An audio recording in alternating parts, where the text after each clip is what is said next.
Welcome to the Painter Marketing Mastermind podcast, a show created to help painting company owners build a thriving painting business that does well over $1 million in annual revenue.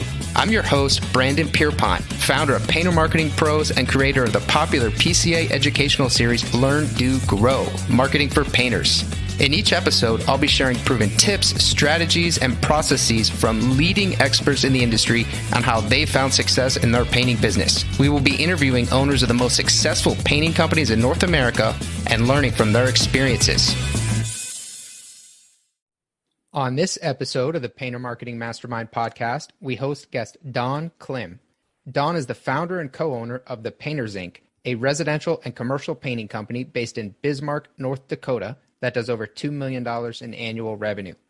Don discusses how he has grown from hustling for any job he could get back when he started his business in 1993 to building a sustainable corporate model that now affords him a more enjoyable lifestyle.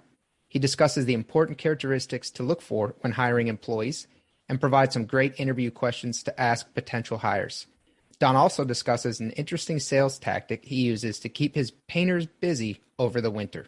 If you want to learn more about the topics we discussed in this podcast and how you can use them to grow your painting business, visit paintermarketingpros.com/podcast for free training, as well as the ability to schedule a personalized strategy session for your painting company.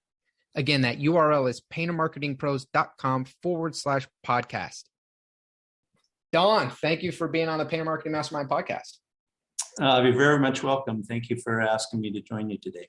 Yeah, absolutely. So I guess tell us a little bit about your background and the background of the Painters Inc. Well, I guess you could say I started painting when I was in my senior year of high school in the summers. Painted during the summers with, it was 2 teachers, and did it during the summer. Didn't really want to work that hard, so they didn't care if I worked for them all day or half a day, or if I wanted to go to the lake and go fishing. It was up to them. But I started in the summers and then did it all the way through college. And then that's how I started my roots of painting. And then went into, graduated from the University of North Dakota and went and worked out in the corporate world for about 7, 8, 9 years. Always knew I wanted to own my own business. Never dreamt that it would be painting. But when I was always working in the corporate world, I'd somehow or another always get sucked into painting for somebody. It seems like, hey, I need this painted. And of course, I was always volunteering, lots of times for free, obviously, but just to help people out. And then I always enjoyed it. So one day I came home from being on the road on my job for being gone a couple of weeks, and my wife was losing a little impatience with me. And she said, well, you got to make a decision what you want to do with your life. So I told her, okay, here's what we're going to do. At this time, we were living in Wyoming, and I said, we're going to quit our jobs. We're going to move to North Dakota, Bismarck, and I'm going to start a painting company. And here we are 28 years later. Wow. So when was the Painters Inc., when were you guys founded officially? It was in March of 93. March of 93. 1993. Yeah. Wow. So you are the sole founder. Correct. Now, Don, I didn't expect to do this so quickly, but you and I were talking a little bit before the recording started, and you said you are not 51% owner. What did you mean? Well, back when we had our 4th child and finally realized we needed to incorporate, my wife and I sat down in front of the accountant, and we never discussed this at all prior to getting to our attorney and accountant and whatnot and having the conversation. I just assumed I was going to be 100% ownership. I didn't know. And she goes, no, I want 50%. And I said, no, it's going to be 49-51 me. And she said, no. And that's probably the only decision I have bowed to her and said, okay. Outside of that, I make pretty much 99% of the final decisions in the business as of now. Yeah. It's worked out well. I liked your attitude. If she wants 50% of the business, she can take 50% of the problems with it. Yes, that's what I told her right at that time. Yeah, excellent. So tell us a little bit, the Painters Inc., you guys are, I think, primarily residential, kind of what kinds of projects you do, what your residential and commercial split is, all that kind of good stuff. Well, overall, we are 80% of our revenue is residential interior, exterior repaints. Then about a breakdown of new construction, we still do a little bit of that, is about 10%. And then 10% commercial, whether it's interior or exterior painting. We steer away from new commercial. I think a lot of people know those reasons why, but. Yep. Okay. So you guys are mostly residential. Do you have a specific sort of demographic that you're targeting? Yeah, well, early on, you just took whatever job you got coming to you. And as you get further into the business years, you obviously come to find out what works best for yourself. Our target market is basically, we look at it, joint income of $150,000 or more. Okay. That's in our market here. Probably a house that's valued at $400,000 or more. And that's our target customer. Like our target job, particular job is anything under 80 hours probably. That seems to be where we produce our best net profit.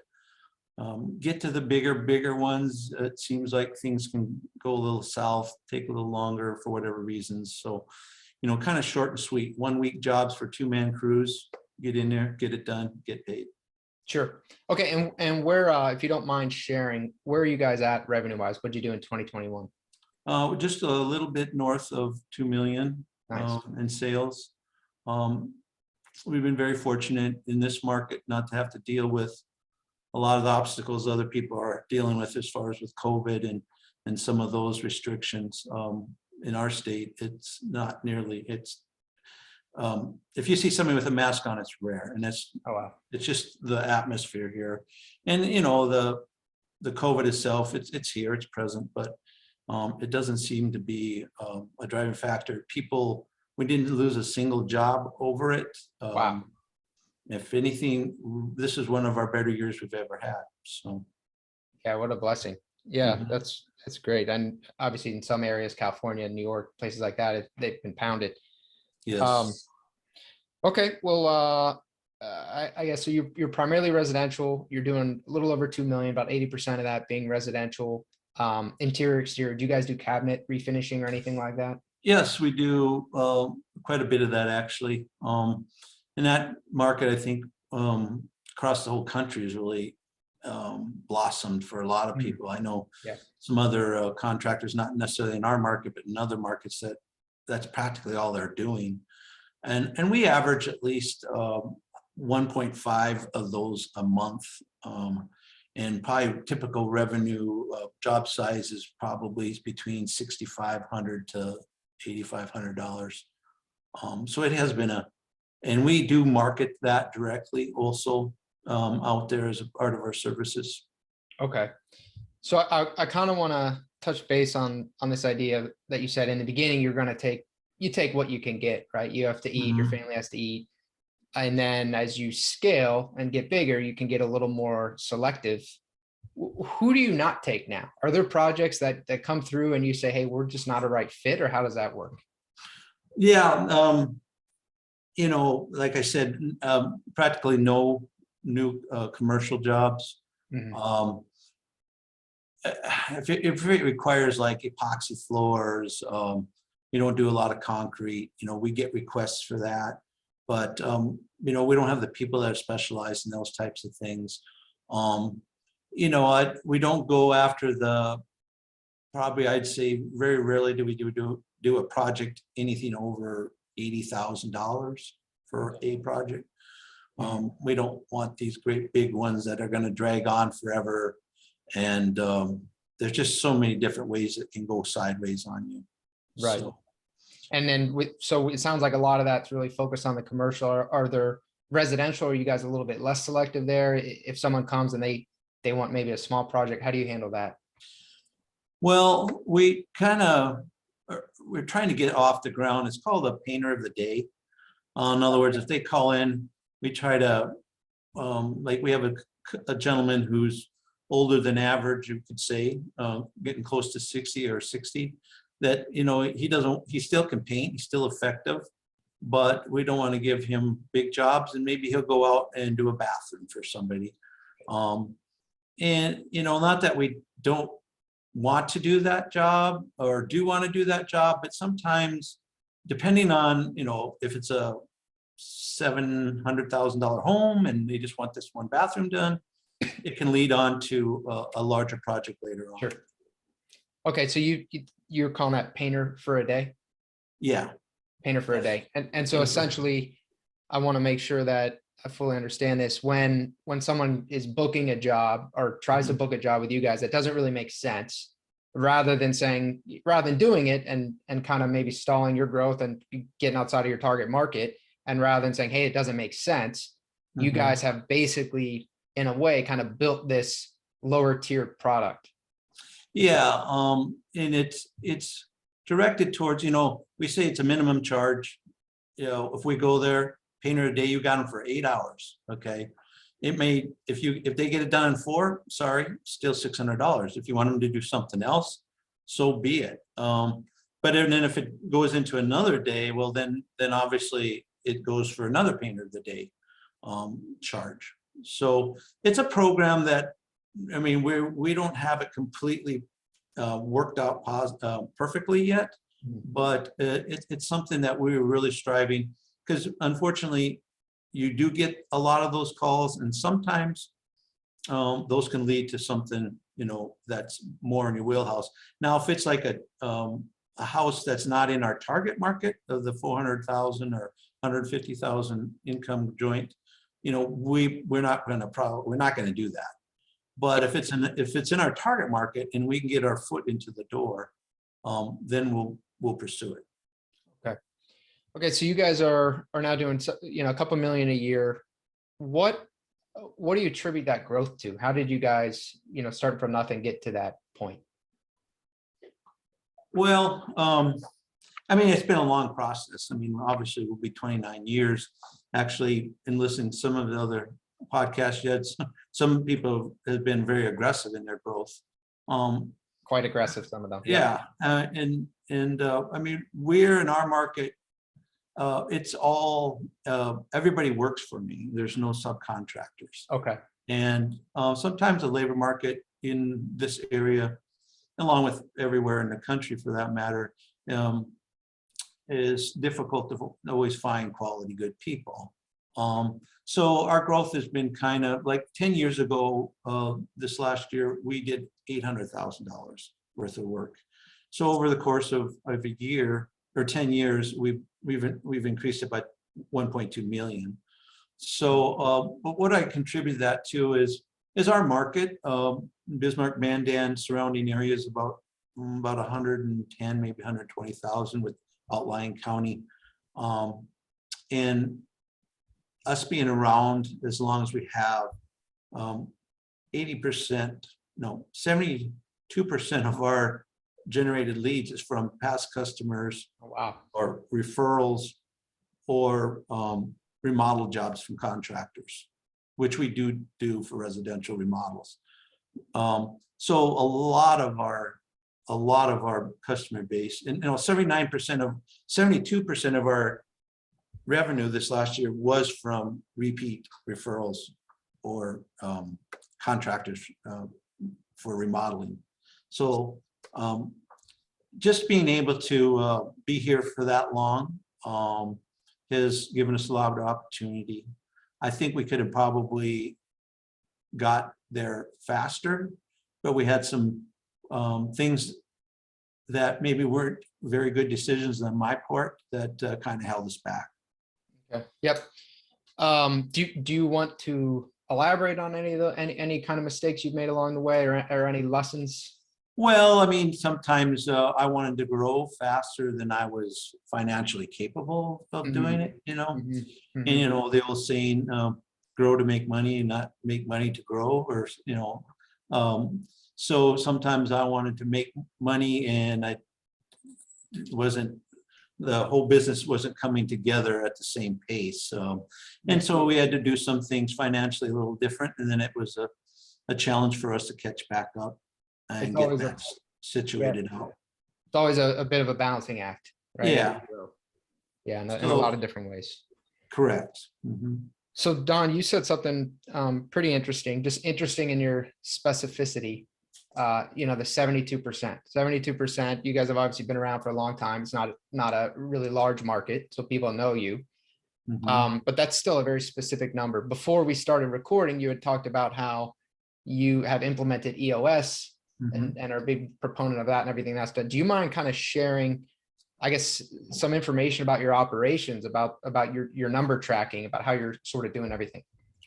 Well, and I know, by the first 5-6 years, I mean, I was completely involved with the business in the field and doing everything. And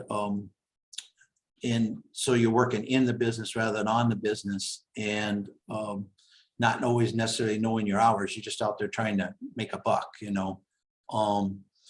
then so it evolved kind of around me moving out of it and trying to struggle for years and years, not having a means of direction of how you want to take the company, to relay that vision from outside of my head to everybody else. And sometimes as a small business owner, you kind of don't want to tell everybody everything because you're afraid, that to tell people exactly where you want to go. But that's a huge mistake, because without everybody else understanding where you want to take your business. I was rate the business and how to go to day and work on the future. And one of our business coaches suggested looking at EOS. And I ordered the books, gave it to all of our team members, told them they had to read traction. And that was in like October. And by January, we were doing our 2-day off session, first meeting. Did all of our core values, core focus, developed all those.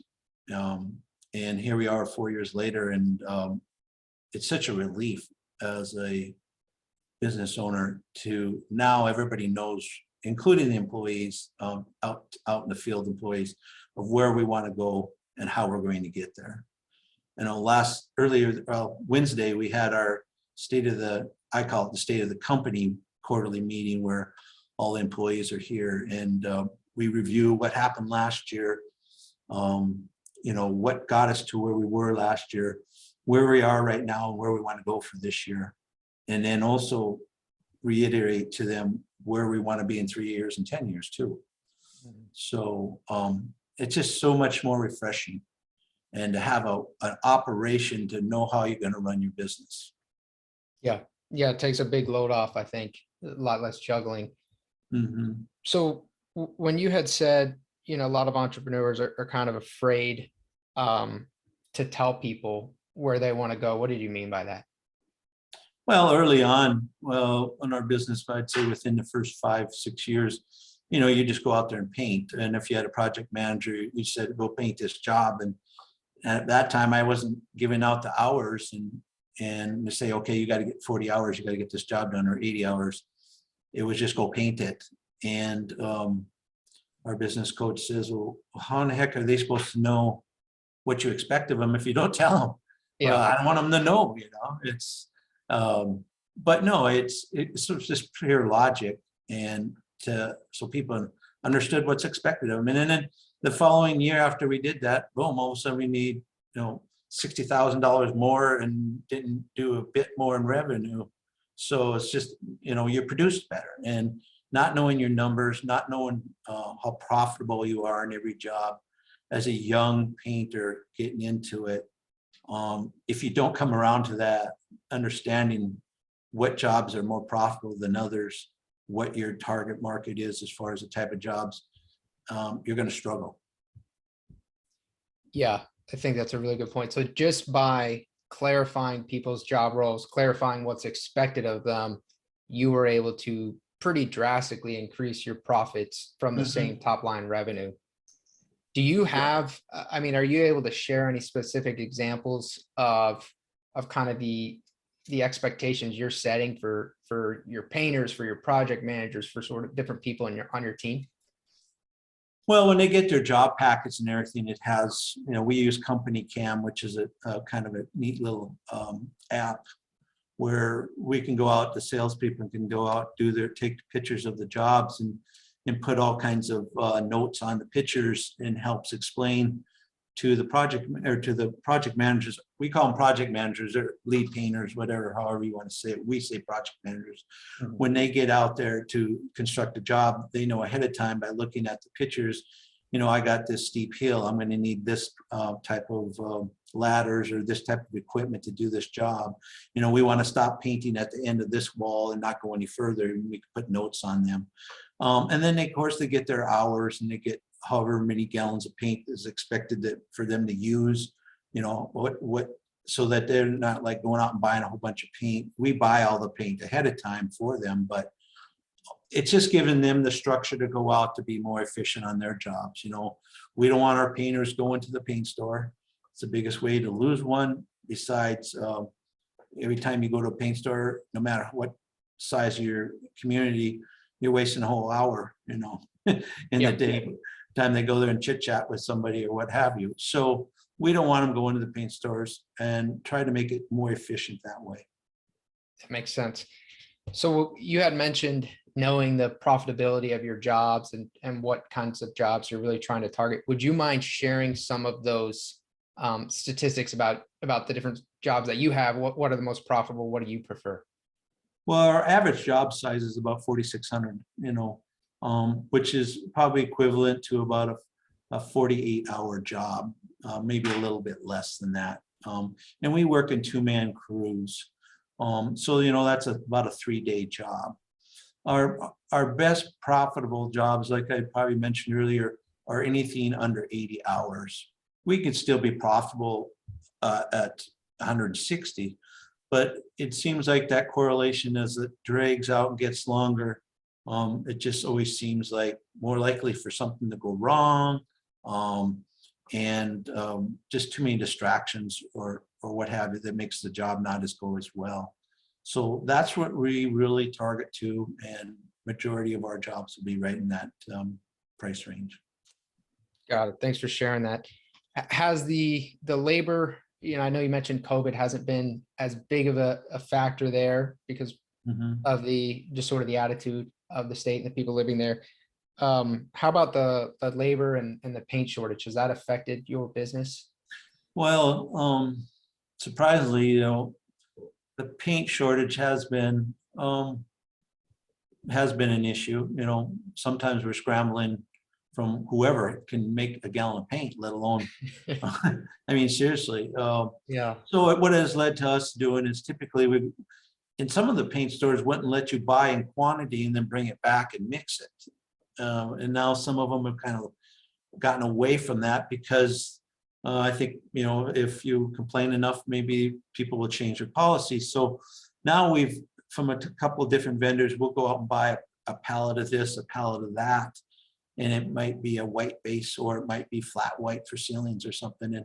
And so we have that on hand. And then sometimes if a customer really wants this product and we can't get there because of the paint shortage, we just have to notify them that, okay, well, as soon as the paint comes in, we'll put you on the schedule so we can get you done. But so it's been it's something you never thought in 2021, 22, that in this modern age, you'd have to deal with something like this. Right.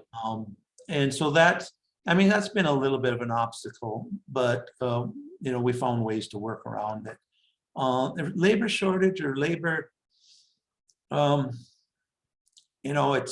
it's always a thing. And we don't necessarily, rarely will I hire experienced painters. Sometimes, if there's one that comes along, but we would rather just hire, and some of our best employees are people that just never painted a day in their life, but have great work ethic. And we've had to get more creative and better at screening possible applicants for having them come in to do interviews. Unfortunately, you schedule it and sometimes they don't show up. You're right. And unfortunately, we're seeing a lot of that. And that's frustrating. And we've been forced to raise our starting wage, for apprentice painters. But that's just the character of the market. And obviously, we've had to raise our prices. Sure. Yeah. Where do you find the majority of your painters? Use Indeed or Facebook, or how do you do that? Yeah, all those means. And we just had an actually the company meeting here on Wednesday. We really stressed to our employees to try to, they know anybody, and and in the past that's worked fairly well, but it doesn't seem like our more experienced painters have been with us for a number of years, and they probably don't have that younger age group that they hang around with. So, my wife, if she sees somebody out there busting their butts, working really hard, she'll walk up to them and give them a card and say, I've been watching you work and admire your tenacity and everything. And, if you want to bring this to and make a career or something, and they might be working in the bar, they might be a waitress, a waiter, they might be working at a fast food restaurant. Sometimes you can find and pull people out of there as well.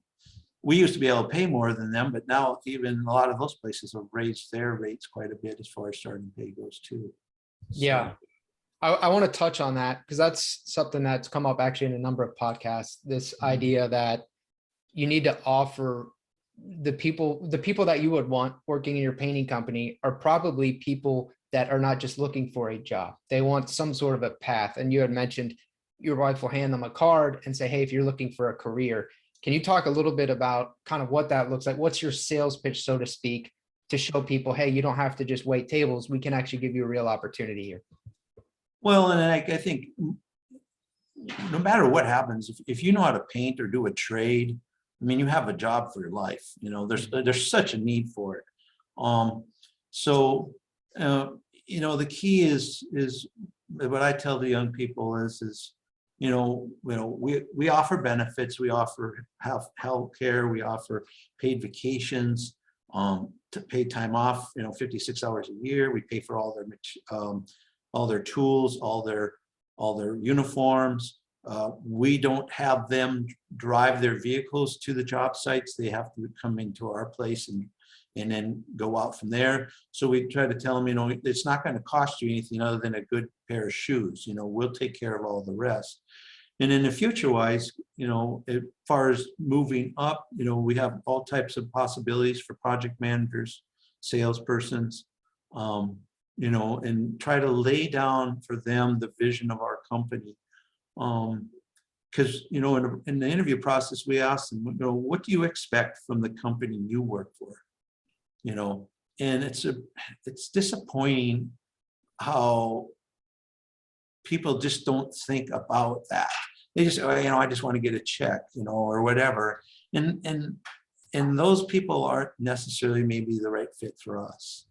And if they don't really know, then I really kind of question them about certain things to draw out of them, what it is they really want as far as the job goes.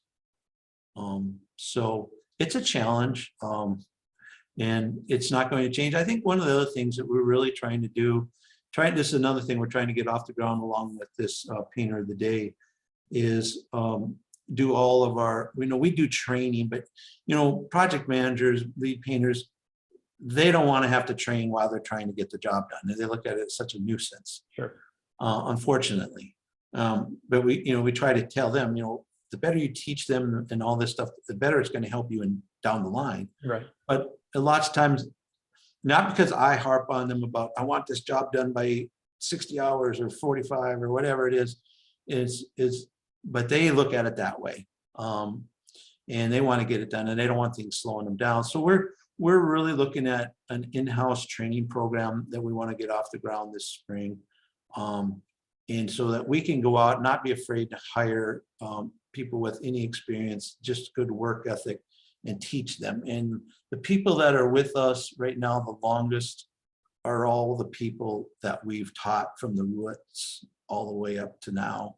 And they've been with us the longest. Huh. Yeah, I really like that. What do you expect from the company you work for? So often when you interview job candidates, it's all about their experience and whatnot. It's not, what are they looking for? Is this the right fit? I think it's a great way to. Yeah, it's like, what motivates you? I mean, Mhm. what do you think of, what are you passionate about in your life? I mean, what gets you motivated in the morning to get up and get Yeah. out of bed? You know, and of course you ask them, some of the younger people, and even the older ones, just really don't know what they want 5 years from now or Yeah. next year or 2 years. I mean, I just want to get a job. I just want to get paid. So those might not even be a good fit. I mean, we want to we try to get people that can think for themselves, that have a good intuitive thinking, and aren't afraid to go out and make a mistake. I mean, I can tolerate mistakes, as long as they're doing it in the aspect of wanting to learn, or in that way, versus just sitting around waiting to be told what to do. Right. Yeah, a little more proactive. Exactly. Yeah.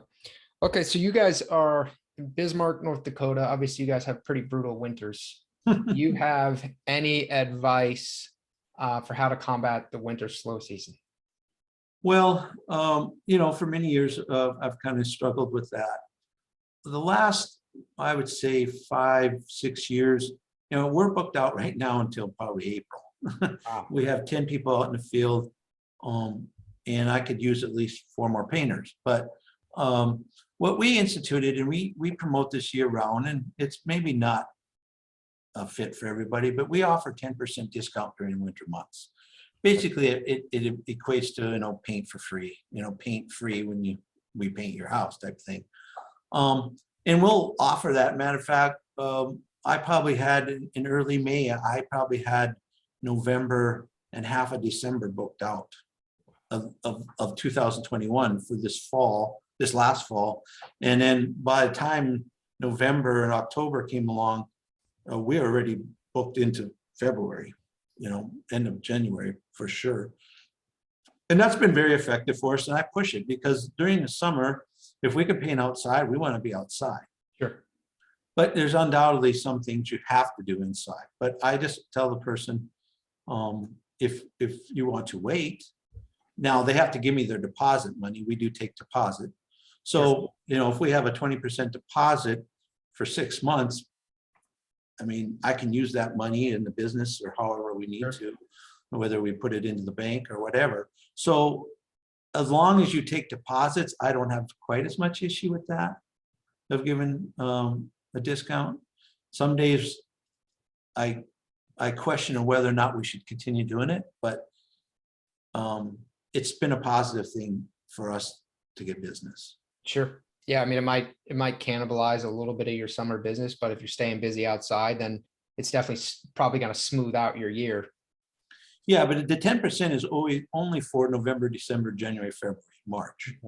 We do not, if they want an inside job done during any other months, they have to pay the full price. Sure. Yeah. And it's nice that you get that cash floated to you 6 months in Right. advance. That's pretty good. Mhm. What would you say that your company is doing the best with right now? What are you knocking it out of the park with right now? Well, one of the big things in this market now is popcorn ceilings, textured popcorn ceilings. We're doing a lot of scraping and or sanding down the ceilings and applying like a hand texture or just plain painting over the top of the scraped off ceilings. That's been a big, we're doing one of those every month, if not more often. That's one of the things. The cabinet part of it is really a steady market for us. We also, in our revenue stream, we also have what we call a pre-finished wood shop. We also do have, and that accounts for about 30% of our our net revenue. So about 600,000. We have 2 automotive spray booths down there. We do a number of work for lumber yards, wholesale distributors, pre-finished products. A lot of stuff for window companies that want to have their windows finished before they put them in. So that there is, and we're about the only ones, well, we are the only ones in this market that do anything like that. Don, you were holding out on me. That's a pretty significant percentage of your revenue. Yeah. I mean, it's called precision wood finish. It has its own identity, but the painters, it falls under the umbrella of the ink of the painters. But we use that part of our business a lot for our cabinet to spray everything inside of there, and then the painters do the work out in the field. And then precision wood finish. I mean, we do a lot of fiberglass entry systems. I don't know if you know of Pella Windows. They have a regional store here that they do a lot of reinstalls, old houses. They put new windows in, and they want their windows custom matched to their present color of their wood. And we have a matching system down there where we'll match that, stain the windows, they put them in, they're done. So that business has been part of our business since 1994. So, and this was probably one of the better years they've had in a while. And we see that market being strong again for us. And we see sounds like a nice niche. Yeah. Yeah. How has, this is kind of getting a little bit sidetracked, but how has the shortage of lumber and all that, how has that impacted that?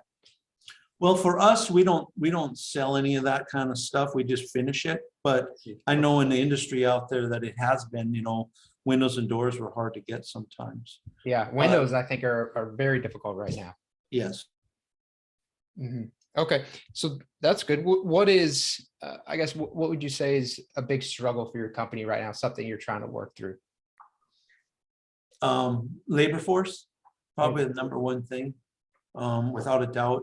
I mean, I strongly believe sales, I can't say that. If we really got more aggressive with our generating leads, do more work, and book ourselves. And I tell a customer it gets a little to sell that job. Give them the price, and you're talking, and your sales here, a lot of people are having that issue in other trades too. So it's a little understood, but I know if we don't want to get too booked out. Let's just put it that way. Sure. Yeah, you could run into fulfillment issues. Okay. Now, Don, I got kind of 2 more questions here for you. Sure. How do you see the painting industry changing in the future, or do you see it changing in the future? Well, technology, with all the different kinds of apps, the different ways of the different CRMs and all those types of things, that's can be very helpful for business, being more efficient, being able to grow their office staff. A lot of positive. When I first started 28 years, a cell phone, so imagine living without a phone, a business without one. So really on it as a business owner, you really need about that. You need to understand how we used to use a lot of postcards, and we still do some, but marketing has changed now. Professionals, they don't take the time to look at their mail or whatnot. It's all they can find immediately. Evolved into trying to get every day so they know who you are. As far as products go, there's always interesting products, and obviously the shift away from solvent-based products has been going on for quite some time, but there are still a tremendous amount of different things, of products that can, and I'm not always good at that, and knowing that, I depend on our sales persons to help us out and inform us better of those new technology with products.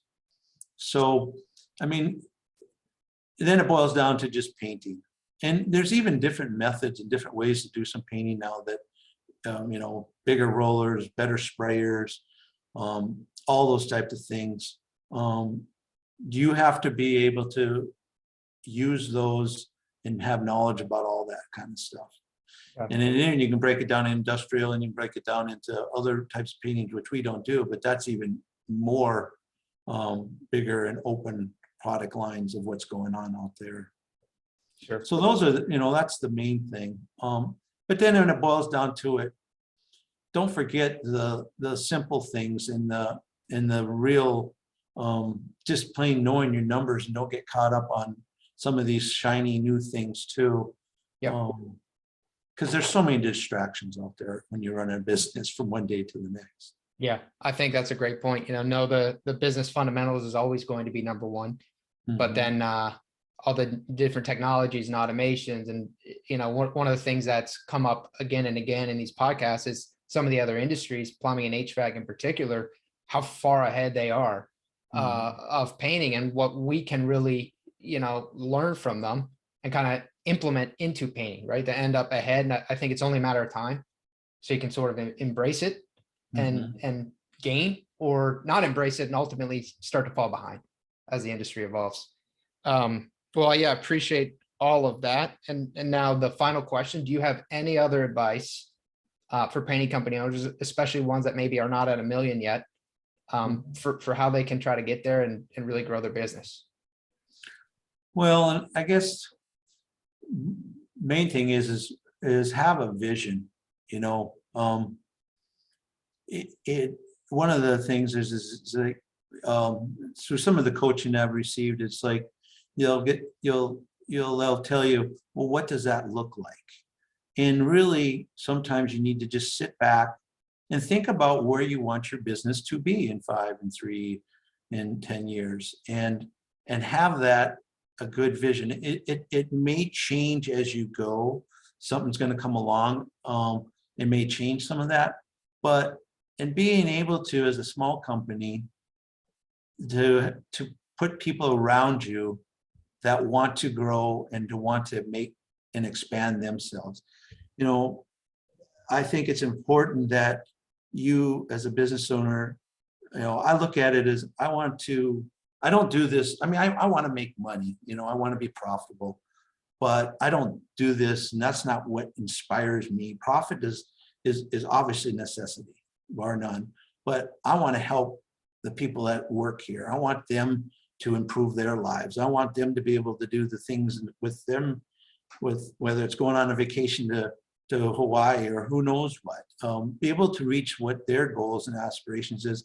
And if you can bring people into your company that have that kind of vision and want to improve their lives, then I think it's just a natural fit that your business is going to grow as well. And get them all, the hot term, row the boat all together in the same pace and in the same vision. I think that as a young, and in order to grow, I think that's so much more important. And then just have the determination to go out there, because it's a grind. Yeah. Every day is a grind, and there's going to be that time when you're a young painter in a young company, you're going to be working in the business way more than you should be. You got to work on the business, and if you're not taking the necessary hours every week to work on the business, you're not going to grow. You're just not going to, particularly if you're just doing sales, or just going out and putting out fires. You're never going to get to where you want to go. Yeah, I think that's a great point. No matter how busy you are, you have to set some time aside to really plan for the future and really work on your business. Yeah. Discipline. Yeah. Discipline. There's a book. I forget his name. He was a Navy SEAL, but the book's Discipline Equals Freedom. Love that book. But yeah. Well, Don, thank you so much for your time, for sharing all this insight. We really appreciate having you on the show.